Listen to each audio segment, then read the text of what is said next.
The bizarre tale of the Green Children of Woolpit is a curious legend that has left people perplexed for centuries. The dramatic events unfolded in the quaint village of Woolpit in Suffolk, a place which, as we shall see, has a deeper and more mythical aura than the pleasant historic homes complete with warped wooden beams would have you believe.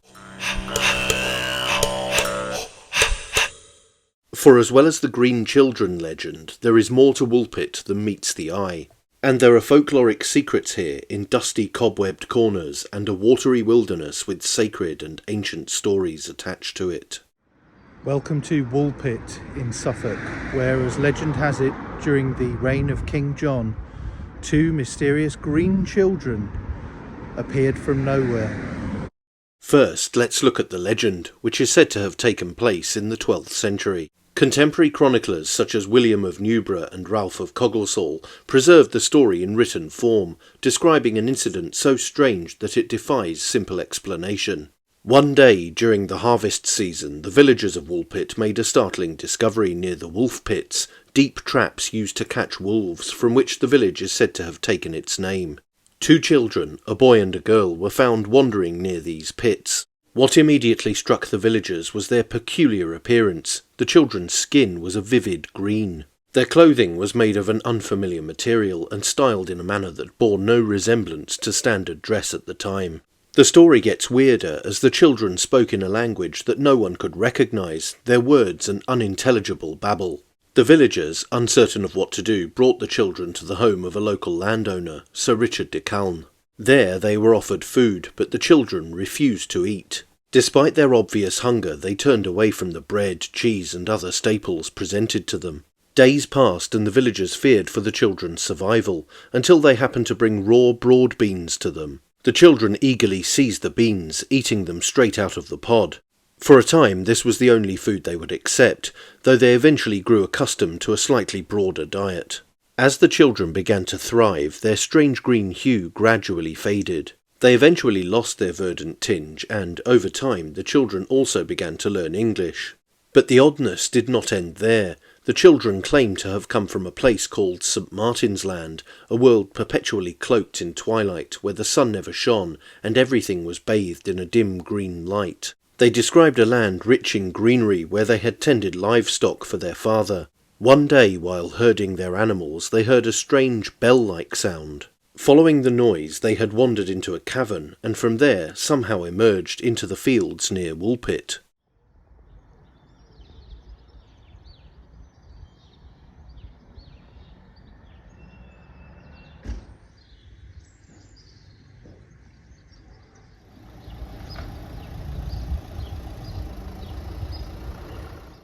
They could not explain how they had travelled from one world to another, but they spoke of being overcome by fear and confusion when they found themselves in the bright sunlight of this unfamiliar land.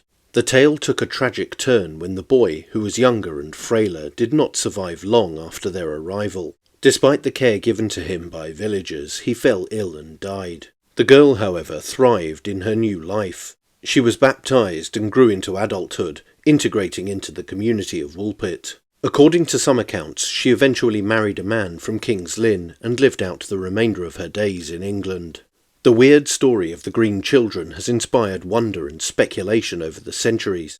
Some believe it is an allegory for cultural or religious integration, symbolising the arrival of outsiders into medieval English society.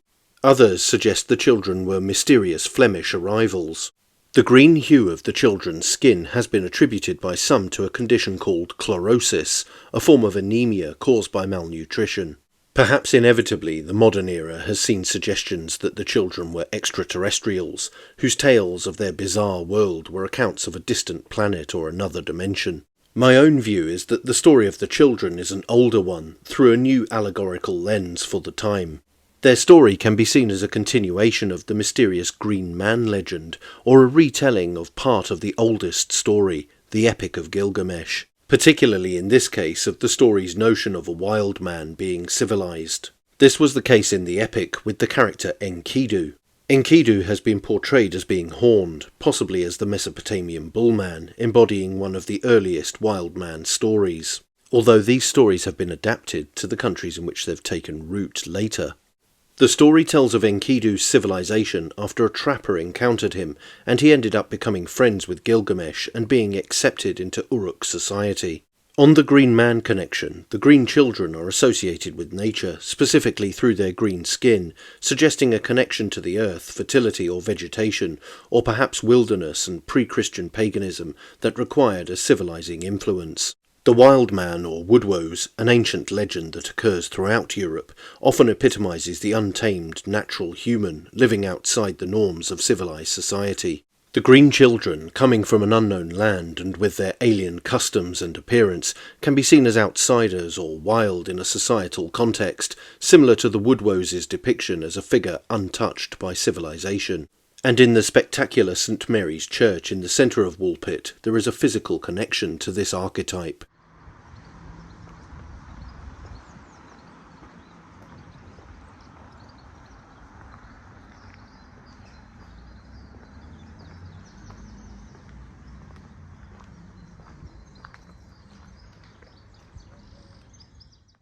This is a cobwebbed rendition of a Woodwoes, complete with shaggy fur or foliage over his torso, and a remaining portion of what those versed in heraldry would call a ragged staff. A somewhat erroneous small scrap of paper in front of the stone carving read, "Woodhouse or Woodwoes, the wild man of the woods said to come from India, a symbol of strength and also of evil." I have seen a more complete example at another church in Aldbury, Hertfordshire, but it was either coincidence or design that saw this ancient sculpture in place in Woolpit. The church warden entered as I was inspecting the fascinating interior, but seemed not to know much about the Woodwoes. She was very enthusiastic, however, about the hundreds of angels on the church ceiling, which you have to lay down to fully appreciate, and the beautiful pew decorations.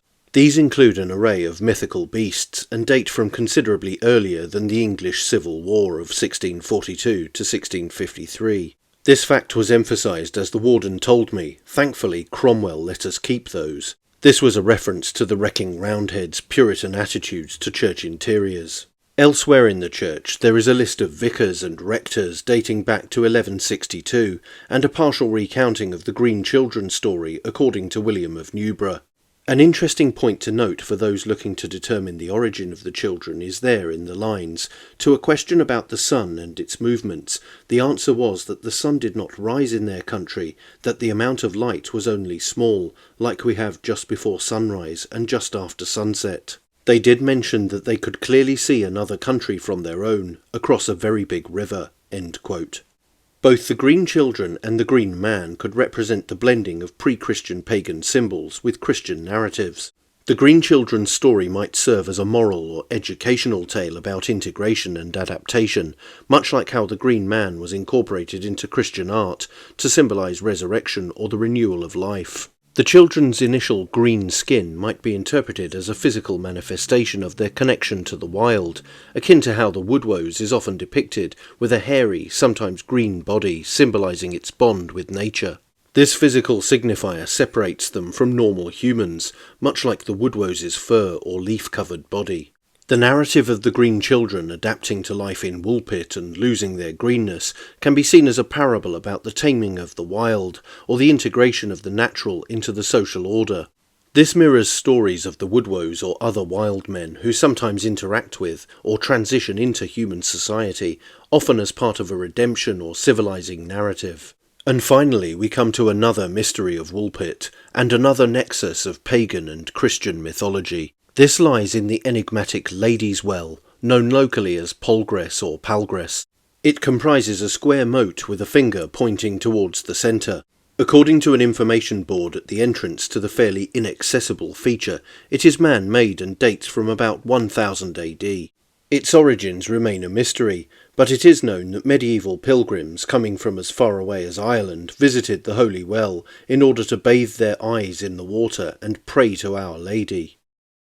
In recent decades, the Anglian Water Authority have tested the well water and found it to contain a higher concentration of sulfates than any other water in the area.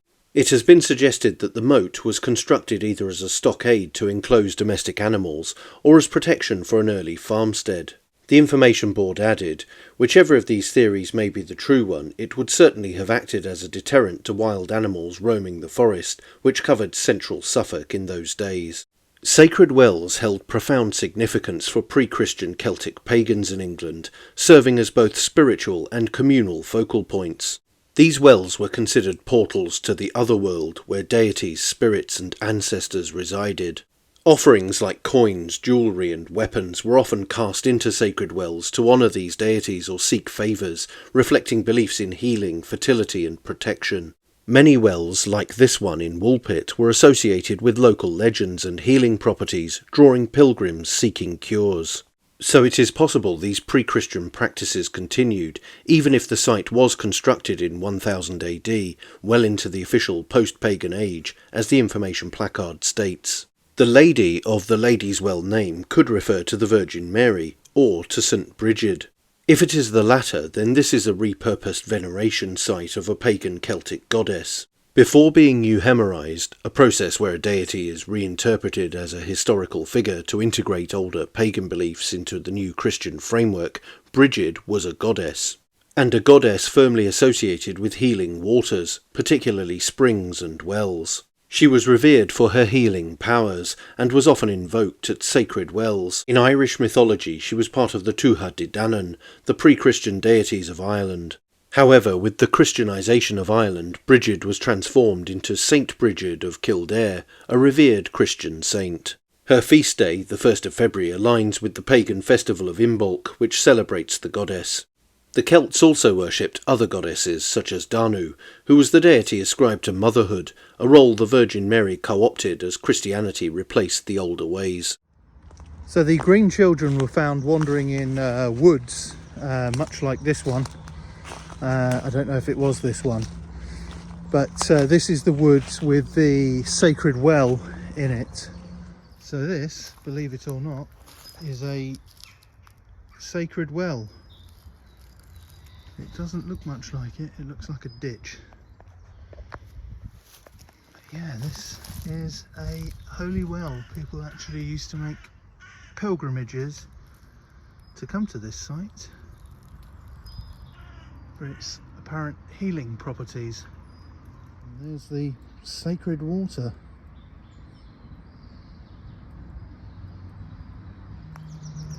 The name Woolpit, there are a few theories as to how that's derived, but one of them is that it's named after wolf pits. Wolves used to be native to England. They're not anymore, although there are moves to reintroduce them, apparently. But people would dig pits where they would fall into them so that they could be dispatched. So in the woods for the well, which is over there, there's a couple of discarded and broken shovels, which is strange. I don't know what one's digging. There's a couple of these mounds here, so I don't know what's been happening here.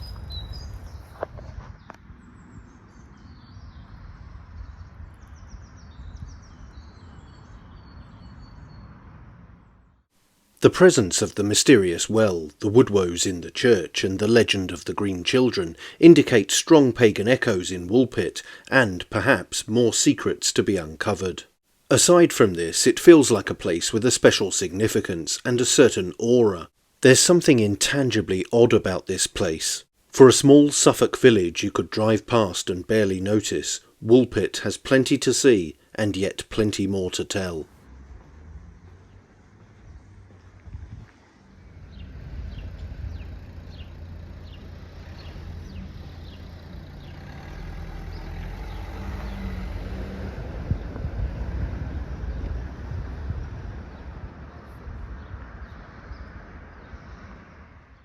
That's it for this video. Don't forget to like, share, and most importantly subscribe. And you can also support the channel on Subscribestar via the link in the description or via YouTube's Super Thanks. Thanks for watching. Bye for now.